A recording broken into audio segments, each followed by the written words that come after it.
সারা জীবন আল্লাহর শাস্তির কথা শুনেছেন, সারা জীবন উলামায়ে কেরামদের কাছে জাহান্নামে জ্বলনের কথা শুনলেন, কিন্তু এই আল্লাহ রব্বুল আলামিন আপনাকে আমাকে কতটুকু ভালোবাসেন, আপনাকে আল্লাহ কত মহব্বত করে ভালোবাসে।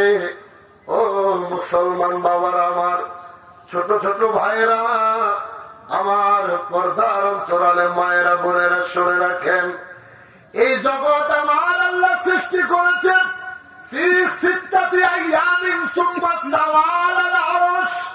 আরশ, কুরসি, লৌহ কলম, জান্নাত জাহান্নাম, কুল কায়নাত। বাড়িতে গেলে ঘুম আসবে না, তাহলে বাড়িতে যাওয়ার দরকার নাই। যেহেতু আসছি অনেক দূর থেকে কিছু বলার জন্য, আর আপনারাও আসছেন কিছু শোনার জন্য, কথা ঠিক না? ঘুম তো প্রতিদিনই ঘুমাই, এই ঘুম একদিন এমন ঘুমই ঘুমাবো যে ঘুমের পর আর কোনোদিন সকাল হবে না। কথা বুঝেন নাই? প্রতিদিনই ঘুমাই, ঘুম ভাঙলে সকাল, ঘুম না ভাঙলে পরকাল। কথা বলছি ঠিক নেই? ঘুম যদি ভাঙে তাইলে তো সকাল, ঘুম যদি না ভাঙে মাঝখানে কোন আর অপশন আসেনি? কথা বলুন, আসেনি? আর অপশন নাই। এই যে এত কষ্ট করতেছেন 70 বছর 80 বছর হায়াতে জিন্দেগিতে, লেখাপড়া শিখতে শিখতে 30 বছর পার করলেন, ইস্টাবলিশ হবেন কবে, বিবাহ করলেন, সন্তান জন্ম দিলেন, এখন নিজের চাহিদা সব ভুলে গেলেন, সন্তানের ভবিষ্যৎ কিভাবে গড়বেন সেটার পিছনে পাগলা হাতির মতো দৌড়াচ্ছেন। কথা কই নাইলে আজকে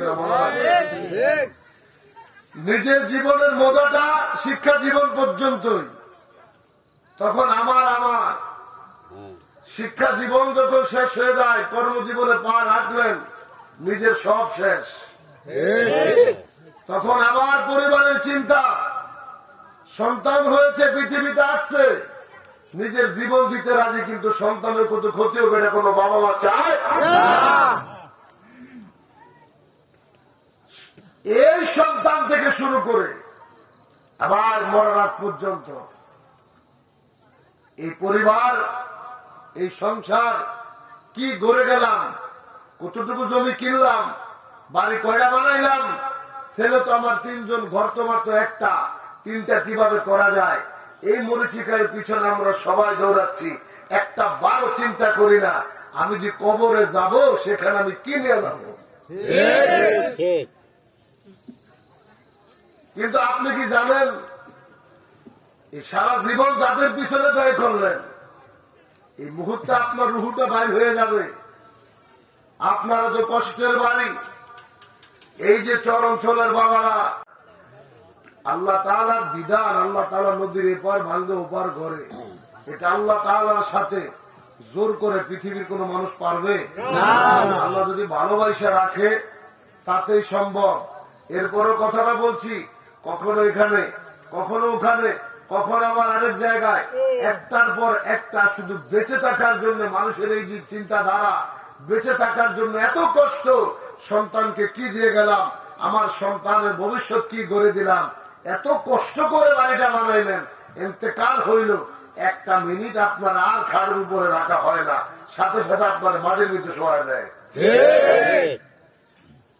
না ভুল বললাম? অথচ আপনার সারা জীবনের কষ্টটাই পরিবার করে। কথাগুলো শুনতে কারো কাছে বিবেকে বাঁচবে, কারো কাছে গ্রহণ করবেন, কেউ আবার এক কান দিয়ে শুনে আরেক কান দিয়ে উড়িয়ে দিবেন। এই দুনিয়ার জন্য আপনার এত মহব্বত, এই পৃথিবীর জন্য, সন্তানদের জন্য আপনার এত মায়া, আপনাকে যিনি বানিয়েছেন, আপনাকে যিনি সৃষ্টি করেছেন, তাহলে তিনার আপনাদের প্রতি কতটুকু দয়া। যদি বলেন বুঝি নাই, আমি আপনাকে বুঝাই, আল্লাহ তাআলার কাছে 100 বার দয়া, মানে মোহব্বত, মায়া। এই 100 ভাগ মায়াকে ভাগ করে 1 ভাগ মায়া পুরা পৃথিবীর জমিনে দিছে সমস্ত মাখলুকাতের জন্য। সুবহানাল্লাহ।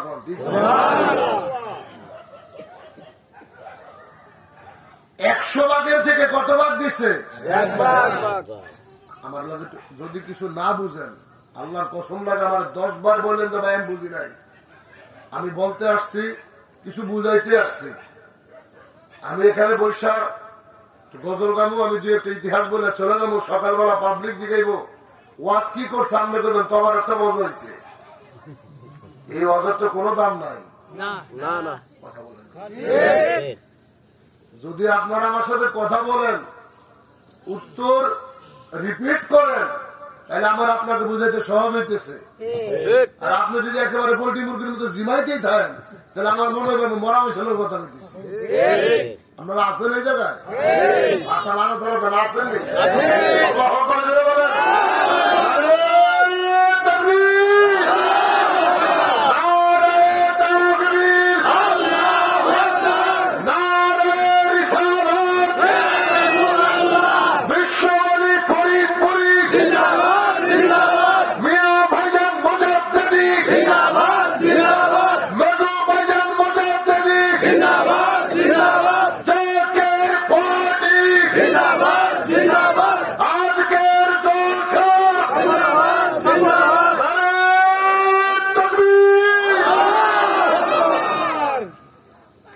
বুঝে গেছে যে আপনারা আছেন। ঘুম গেছে না? কথা বলে গেছে। আল্লাহ দয়া করুক, সকলে বলে আমিন। 100 ভাগ মোহাব্বত, 100 ভাগ মায়া থেকে 1 ভাগ পৃথিবীতে দিয়েছে। ওনার কাছে আছে কত? 99 জোরে 1 ভাগের দেখেন কত মায়া। একটা মা একটা সন্তানকে 10 মাস পেটের ভিতরে রাখে। আচ্ছা, এখানে যারা আপনারা আছেন, আপনি যত বড় বডি ফিটনেস হওয়া মানুষ হন, যত শক্তিশালী হন, 1 কেজি একটা পানির বোতল, মনে করেন 1 কেজি একটা পানির বোতল যদি আপনার পেটে বেঁধে দেওয়া হয়, কদিন রাখতে পারবেন? 1 ঘন্টাও না। কি 1 ঘন্টাও না। যদি বাজি ধরে 1 ঘন্টা, 2 ঘন্টা, 3 ঘন্টা, 5 ঘন্টা, 10 ঘন্টা, এরপরে টাকা দেব না। ছোট যুবকদেরকে বলে কেউ পারবি না। আর মা 10 মাস এই পেটের ভিতরে, আপনি বাচ্চাটা মনে করেন 2 থেকে 2.5 কেজি, এটার ভিতরে পানি প্রায় 4 থেকে 5 কেজি এক্সট্রা। মা 10 মাস পেটে নিয়ে আমাদের নিয়ে ঘুরতেছে, মা দুনিয়াদারি করতেছে। একটা বারের জন্য মা অনীহা প্রকাশ করছে না। কেন করে নাই? মায়া। ভালোবাসতেছে, মায়া লাগে। বন্ধুগণ আমার গভীর মনোযোগ। এই যে আমি আপনি পৃথিবীর জমিনে আসলাম, আল্লাহ তাআলা আপনাকে আমাকে এই জমিনে পাঠাইলেন। এই মানুষকে আমার আল্লাহ কত ভালোবাসে। সারা জীবন আল্লাহর শাস্তির কথা শুনেছেন, সারা জীবন উলামায়ে কেরামদের কাছে জাহান্নামে জ্বলনের কথা শুনলেন। কিন্তু এই আল্লাহ রব্বুল আলামিন আপনাকে আমাকে কতটুকু ভালোবাসেন, আপনাকে আল্লাহ কত মহব্বত করে ভালোবাসে। ও মুসলমান বাবারা, আমার ছোট ছোট ভাইরা, আমার পর্দার অন্তরালে মায়েরা, বোনেরা, শুনে রাখেন, এই জগৎ আমার আল্লাহ সৃষ্টি করেছেন ফি সিত্তাতি আইয়ামিন সুম্মা ইস্তাওয়া আলাল আরশ। আরশ, কুরসি, লৌহ কলম, জান্নাত, জাহান্নাম, কুল কায়নাত সবকিছু আমার আল্লাহ 6 দিনে সৃষ্টি করলেন। কয়দিন? এই জগৎ থেকে শুরু করে পৃথিবীতে যা কিছু আছে সমস্ত কিছু সৃষ্টি করতে মাত্র 6 দিন সময় লাগাইলেন। আল্লাহ কুদরতি হাত দিয়া কোনো কিছুই ধরলো না, শুধু বলছে কুন, কাফ নুন, কুন বলতে দেরি এই জগৎ, আসমান জমিন, জান্নাতে জাহান্নাম, ফেরেশতারা সমস্ত কিছু সাথে সাথে সৃষ্টি হয়ে গেল। কিন্তু আমরা মানুষ, আমাদেরকে আল্লাহ তাআলা কোন বইলা সৃষ্টি করে নাই? আমাকে আপনাকে আল্লাহ রব্বুল আলামিন এই কুদরতি হাত দিয়া আল্লাহ বলে, বান্দা আমি তোরে কত ভালোবাসি, আমি তোরে জাহান্নামে জ্বালানোর জন্য সৃষ্টি করি নাই রে বান্দা। আমি তিনবার আমার কুদরতি হাত তোদের গায়ে লাগাইছি। তুই কে ছিলি রে বান্দা? আমি তোরে 3 জায়গায় বাছাই করছি। 1 নম্বরে আমি ওই জায়গায় তোর শরীরে হাত লাগিয়েছি যখন তোকে বাছাই করেছি। আমি যদি চাইতাম আদম নবীর যুগে তোরে পৃথিবীর জমিনে পাঠাইতে পারতাম, আমি যদি চাইতাম মুসা নবীর যুগে তোরে পৃথিবীতে পাঠাইতে পারতাম, আমি যদি চাইতাম ঈসা রুহুল্লাহর যুগে তোমার পৃথিবীর জমিনে পাঠাইতে পারতাম। কিন্তু আমি আল্লাহ আদম নবীর যুগে পাঠাই নাই, মুসা নবীর যুগে পাঠাই নাই, নূহ নবীর যুগে পাঠাই নাই। আমি আল্লাহ তোরে ভালোবাসা আখিরি জামানায় শ্রেষ্ঠ নবীর যুগে তোরে পাঠিয়েছি। চিৎকার মেরে বলেন আল্লাহু আকবার। মুসলমানেরা গভীর মনোযোগ, আল্লাহ রাব্বুল আলামিন আপনাকে আমাকে ডাক দিয়ে কয়, বান্দা 1 নম্বরে আমি তোরে নবীদের যুগের ভিতরে বাছাই করেছি, 2 নম্বরে আমি তোরে গেজেট দিয়েছি, গ্রেট হিসাবে তোকে পৃথিবীতে পাঠিয়েছি। মুসা নবীর উম্মতেরা 500 বছর 900 বছর হায়াত পায়, নূহ নবীর উম্মতেরা 1000 বছর হায়াত, ঈসা রুহুল্লাহর উম্মতেরা 400 বছর হায়াত পায়। কিন্তু তোদের হায়াত এত কম কেন? তোদেরকে আমি এত মর্যাদা দিয়েছি। এই জায়গায় আইসাও আমি আমার হাবিবের উম্মতদেরকে আমি লজ্জাবোধ করাই নাই, তাদের সম্মানকে ছোট করি নাই। কোরআনুল কারীম আল্লাহ জানিয়ে দিচ্ছে, কুনতুম খায়রা উম্মাতিন উখরিজাত লিন-নাস, নবীর দিক থেকে তোদেরকে শ্রেষ্ঠ নবী দিয়েছি। উম্মতের দিকে তোদেরকে আমি শ্রেষ্ঠত্বের মর্যাদা দিয়েছি। আল্লাহু আকবার। নবীর দিকে মনে হইতেছে, বুঝে আসতেছে না। 1 লক্ষ মতান্তরে 2,24,000 পয়গাম্বর পাঠাইছে আল্লাহ। 340 জন রাসূলের মর্যাদা প্রাপ্ত নবী, যাদেরকে বলা হয় উলুল আজম পয়গাম্বর। আসমানি কিতাব 104 খানা, 100টা হচ্ছে সফিফা, 4টা প্রসিদ্ধ, তাওরাত, জবুর, ইনজিল, কোরআন নাজিল হয়েছে কার কাছে? আমার নবীর কাছে। তাওরাত মুসা নবীর কাছে, জবুর দাউদ নবীর কাছে, ইনজিল ঈসা রুহুল্লাহর কাছে। কিন্তু নবীদের দিকে আল্লাহ শ্রেষ্ঠ বানাইছে কারে? আমার দয়াল নবী। কোন নবী? আমাদের নবী। ধরে বলেন কোন নবী? আদম নবীও নবী, মুসা নবীও নবী, সবাই নবী। এরা রাসূলের মর্যাদা প্রাপ্ত, কিন্তু কারো নামের সাথে রাসূল লকব নাই। যদি বলেন কেন, যদি জিজ্ঞেস করি আদম নবীর নাম কি? আদম, কথা বল, আদম শফিউল্লাহ, ইব্রাহিম জোরে ঘুমায় না, ছোটরি যেটি ঘুমাচেরি উঠেছি, আর যেটি মুরব্বী ঘুমায় এটা কোলে নদীর মধ্যে আনে খেয়ে যা করে রাজি কথা বলে না। সারা জিন্দিগি মনে রাখবো যে ওয়াজ শুনতে যা ঘুমিয়ে যাওয়ার কারণে আমার বাড়ি চালাচ্ছে, ইহো জিন্দিগি তার কোনো ওয়াজের ঘুমাইব না। কথা বল ঠিক না?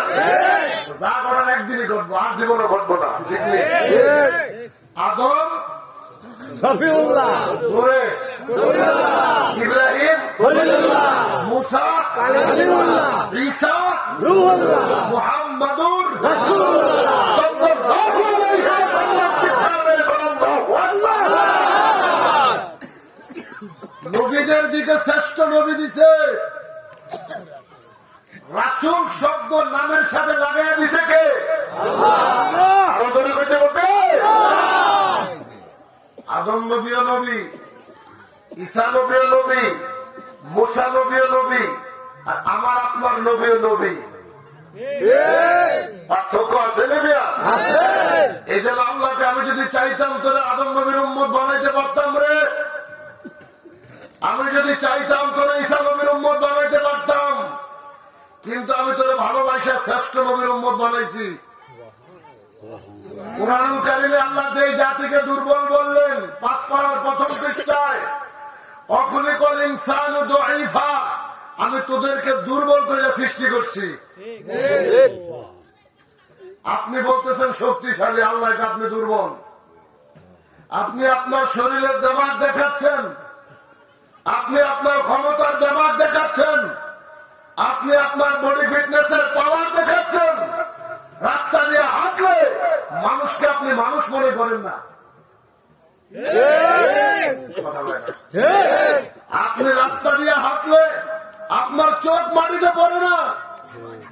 আপনি বলতেছেন আপনি শক্তিশালী, আল্লাহ কয় তুই দুর্বল। কি যদি প্র্যাকটিক্যালে বুঝাই, সবচাইতে ছোট প্রাণী পিপিলিকা, আপনার শক্তি পিপিলিকার চাইতে কম। আপনাদের কি কষ্ট হইতেছে? একটা পিপিলিকা যখন আপনার খাবার টেবিলের সামনে দিয়ে যায়, একটা পিপিলিকা কত বড়? 1 ইঞ্চি, হাফ ইঞ্চি, এটারে 50 ভাগ করলে যতটুকু একটা পিপিলিকা তার চাইতো ঠিক নেই, আমি তার কথা। অথচ এই পিপিলিকা, আপনি যে ভাত খাচ্ছেন বুঝাইবার জন্য, পিপিলিকা কি ভাতের সমান নাকি ছোট? অনেক ছোট। বাবার একটু, আপনারা গ্রামের মানুষ ধান চাষ করেন, কত কষ্ট করে আপনারা খাবার তৈরি করে অরিজিনালটা খাচ্ছেন। জিজ্ঞেস করি, একটা ভাত বড় না পিপিলিকা বড়? সাইজে কোনটা বড়? একজন সাইজে বলে পিপিলিকা বড়। একটা ভাতের 4 ভাগ করলে তার চাইতে ছোট একটা পিপিলিকা। অথচ আপনি খেয়াল করে কাল কি দেখবেন, খেয়াল করে দেখবেন একটা ভাত মাটিতে বসছে, এর সাহসটা কত বড়, 1 লাখ লাখ টাইমে নিয়ে যেতেছে।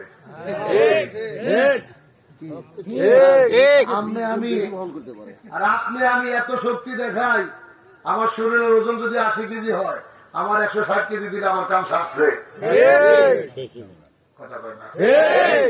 যেই আসছেন আপনার ওজনের ডাবল দিলে, হাঁস গেলে 1 মিনিট, 2 মিনিট, 5 মিনিট, এরপরে দেখবো চলে না, নিচে যায়। আপনি তো ক্ষমতা দেখাচ্ছেন, আপনি বড় শক্তিশালী, অথচ কোরআনের ভাষায় পিপিলিকার চাইতে আপনি দুর্বল। এই জন্য আল্লাহ বলে অখলিকাল ইনসানু দাঈফা, আমি তোদেরকে দুর্বল করে সৃষ্টি করছি। কিন্তু আল্লাহ তো আল্লাহ। আবার তিনি 15 পারায় বলে ওয়ালাকাদ কাররামনা বানি আদম, আমি এই জাতিকে উত্তম বানাইছি। ফেরেশতারা ডাক দিয়ে কয়, পরওয়ারদিগার, যেই জাতিকে আপনি দুর্বল বানাইলেন, যেই জাতিকে আপনি দুর্বল বলে ঘোষণা দিলেন, এই জাতি আবার কেমনে উত্তম হয়? দুর্বল তো কখনো উত্তম হইতে পারে না। সমাজের দিকে যদি তাকান, মানুষ, কৃষকেরা জমিতে কাজ করে, যে কাজ ভালো করে তারে গ্রেড দেয় উত্তম কর্মচারী, আর যেটা অলস ঘুমিয়ে থাকে তারে মানুষ দুর্বল কয়, তারে তো কেউ কাজ দেয় না। উত্তম যেটা তারে সবাই কাজ দিতে চায়। এখন তুমি আল্লাহ যারে বললা দুর্বল, আবার তারে কেমনে শ্রেষ্ঠ বললা? আমার আল্লাহ ডাক দিয়ে ফেরেশতারা, আমি এদের কোন কাজের কারণে তাদেরকে শ্রেষ্ঠত্ব দেই নাই। কেন দিলেন? 2 নম্বর পারার 2য় পৃষ্ঠায় হাফিজে কোরআন শরীফ। আমার আল্লাহ ডাক দিয়া কয়, কামা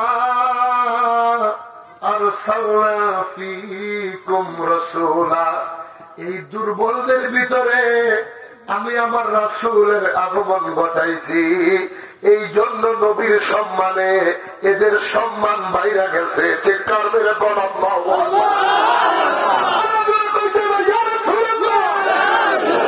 পৃথিবীর প্রথম ঘর কোরআনে তে বাঁকা,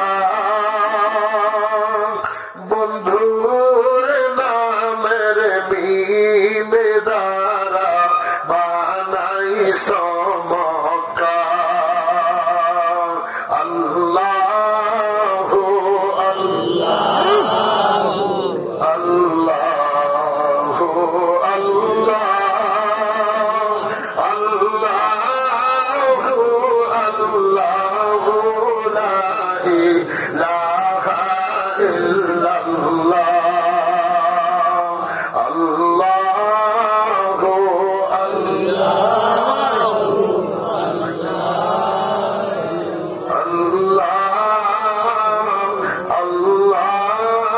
আল্লাহু আল্লাহু লা ইলাহা ইল্লাল্লাহ।